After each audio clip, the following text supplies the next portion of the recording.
Welcome class 10th.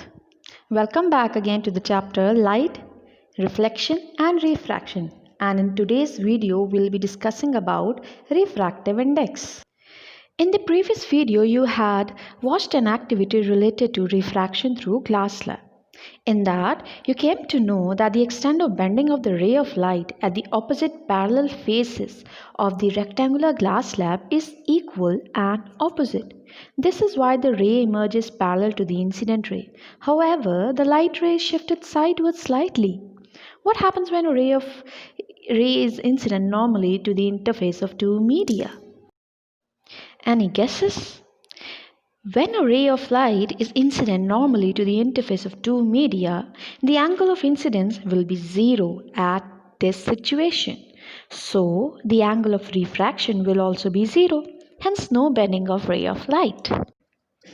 Now you are familiar with the refraction of light.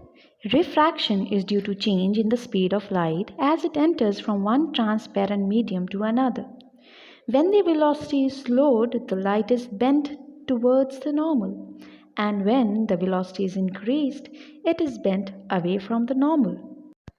Experiments show that refraction of light occurs according to certain laws.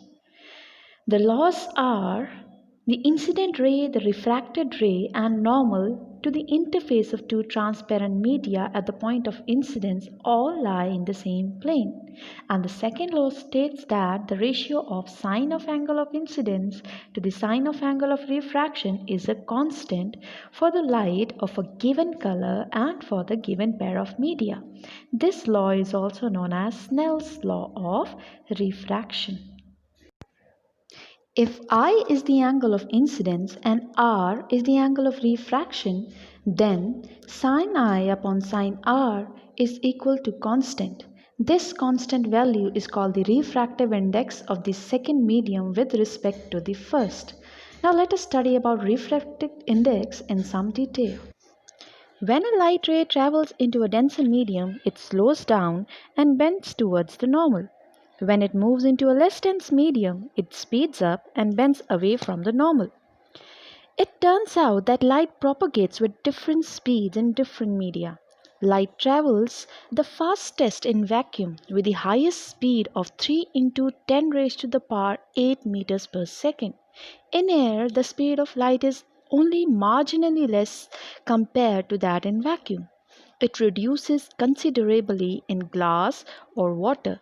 The value of the refractive index of a given pair of media depends upon the speed of light in the two media as consider a ray of light traveling from medium 1 into medium 2. Let V1 be the speed of light in medium 1 and V2 be the speed of light in medium 2. The refractive index of medium 2 with respect to medium 1 is given by the ratio of the speed of light in the medium 1 and the speed of light in medium 2. This is usually represented by the symbol n/1. This can be expressed in an equation form as n/1 is equal to speed of light in medium 1 to the speed of light in medium 2 equal to V1 upon V2. By the same argument, the refractive index of medium 1 with respect to medium 2 is represented as n/2. It is given by n/1 and to given the speed of light in medium 2 upon speed of light in medium 1 equal to V2 by V1. If medium 1 is vacuum or air, then the refractive index of medium 2 is considered with respect to vacuum. This is called the absolute refractive index of the medium. It is simply represented as n2.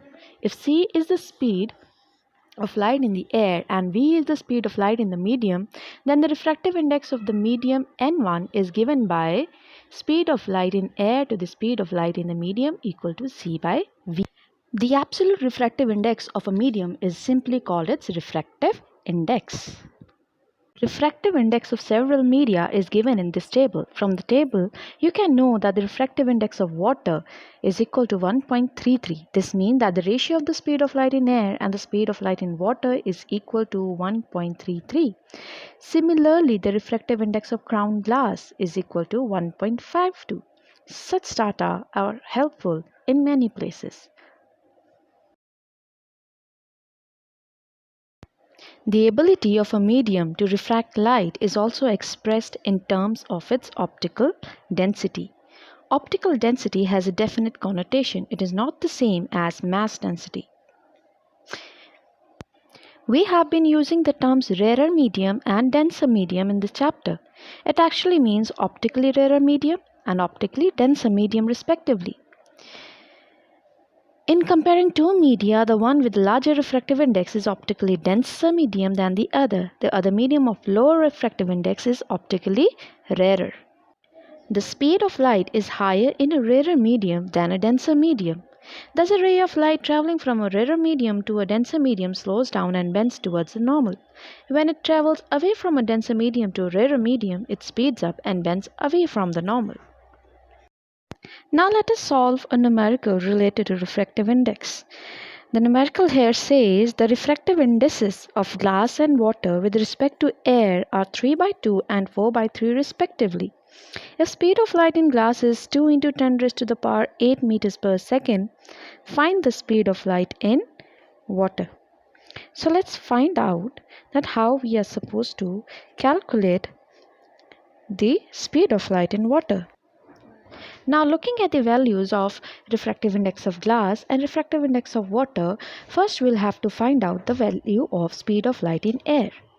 So we'll put the values of speed of light in air to the speed of light in water with the help of the refractive index of glass. So the speed of light will come out to be 3 into 10 to the power 8 meters per second. So putting this value in the refractive index of water, we'll get the value as 2.25 into 10 raised to the power 8 meters per second. Here is one more numerical to be solved of the similar kind. It says the absolute refractive indices of two media A and B are 2 and 1.5 respectively. If the speed of light in medium B is 2 into 10 raised by 8 meters per second, calculate the speed of light in vacuum and in medium A. Thank you. This was all for today, and in the next video we'll be continuing with the lenses.